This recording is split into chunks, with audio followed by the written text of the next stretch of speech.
Hello students, यहाँ पर हम लोग देखेंगे क्लास 10th के एनसीईआरटी के मैथ। और एनसीईआरटी के मैथ में हम देखेंगे यहाँ पर एक्सरसाइज 11.1 जो कि हमारा नए वाला मैथ है। अब इस एक्सरसाइज में बात करें तो 90 नंबर का प्रश्न हमको देखना है। यहाँ पर प्रश्न क्या है और जरा हम बात करते हैं। प्रश्न है, एक वृत्ताकार डिजाइन बनाना है जो कि कुछ इस प्रकार से तुमको जो चित्र में दिख रहा है बिल्कुल सेम इसी तरह से डिजाइन रहेगा। तो इस डिजाइन में जो है ना चांदी के तार का प्रयोग किया जाता है।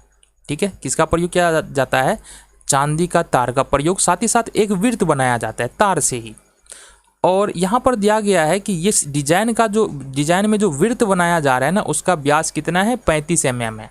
यानी इस वृत्त का व्यास यहाँ से लेकर के और यहाँ तक देखेंगे तो 35 mm आता है हमको। ठीक है, और साथ ही साथ 5 व्यास भी बनाए जाते हैं। तो 1 2 3 4 5, तो 5 व्यास यहाँ पर बनाए गए हैं। तो इस वृत्त को बनाने में कितना तार लगेगा और साथ ही साथ इस व्यास को बनाने में, इस वृत्त और व्यास को बनाने में कुल कितना तार लगेगा ये हमको यहाँ पर बताना है। तो आओ हम बात कर लेते हैं। सबसे पहली बात, वृत्ताकार ब्रुज का जो व्यास है वो 35 mm है। तो वृत्त बनाने में लगे चांदी की तार की लंबाई, सबसे पहले तो हमको ये निकालना है। अब देखो तार की लंबाई निकालेंगे ना, वृत्त बनाने के लिए तार कितना लंबा लगा है इसको निकालने के लिए हमको वृत्त का परिधि निकालना पड़ेगा। तो परिधि बराबर हमको पता है सूत्र क्या होता है? 2πr होता है।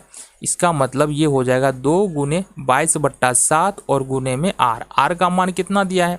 r का मान तो पता नहीं, हमको व्यास दिया है। तो व्यास को अगर आधा करते हैं तो त्रिज्या निकलता है। इसका मतलब ये हो जाएगा 35/2। यहाँ देखेंगे 2 से 2 कैंसिल आउट हो जाएगा, 7 × 5 = 35 हो जाएगा। और इस तरह से हमारे पास यहाँ पर क्या बच रहा है? 22 × 5 यानी कि 110 mm। तो इस वृत्त को बनाने में तो 110 mm तार लग रहा है।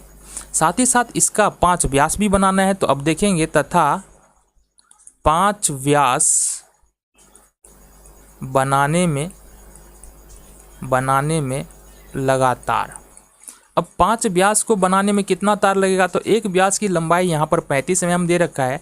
तो 5 व्यास की लंबाई 5 और गुने में 35 बराबर 175 mm।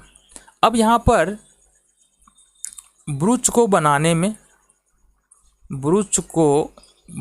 में लगा कुल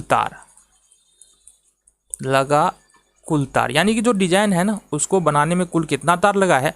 तो पहले 110 mm तार लगा है और प्लस में फिर 175 mm तार लगा है। दोनों को जोड़ देंगे तो ये हमारे पास 285 mm तार यहाँ से हमको लग जाएगा।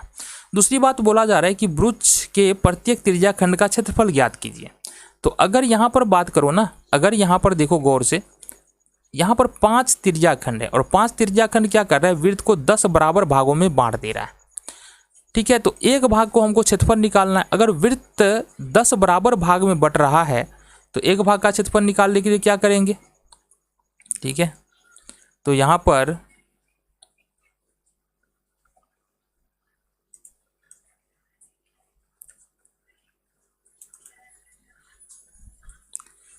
क्या करना है? ब्रुज के प्रत्येक त्रिज्या खंड का क्षेत्रफल, ब्रुज के प्रत्येक त्रिज्या खंड का क्षेत्रफल ये निकालने के लिए क्या करेंगे? क्योंकि 5 व्यास है और 5 व्यास वृत्त को 10 बराबर भाग में बांट रहा है और हर भाग का जो क्षेत्रफल होगा वो क्या हो जाएगा तुम्हारा? 1/10 πr²। ठीक है, ये हो जाएगा तुम्हारा।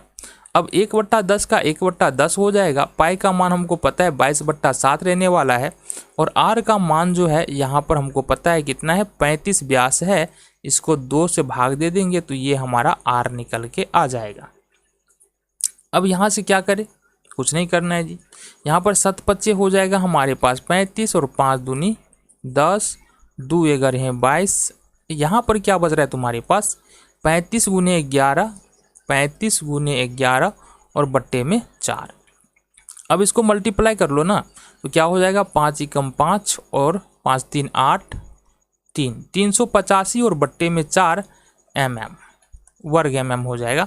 तो ये क्या निकल गया तुम्हारा? ये प्रत्येक त्रिज्या खंड का क्षेत्रफल इतना ही होने वाला है। ठीक है, और पूरे वृत्त का क्षेत्रफल अगर हमको निकालने के लिए बोलता तो ये 1/10 हम नहीं लिखते, πr² लिखते। ठीक है, तो ये तुम्हारा उत्तर हो गया।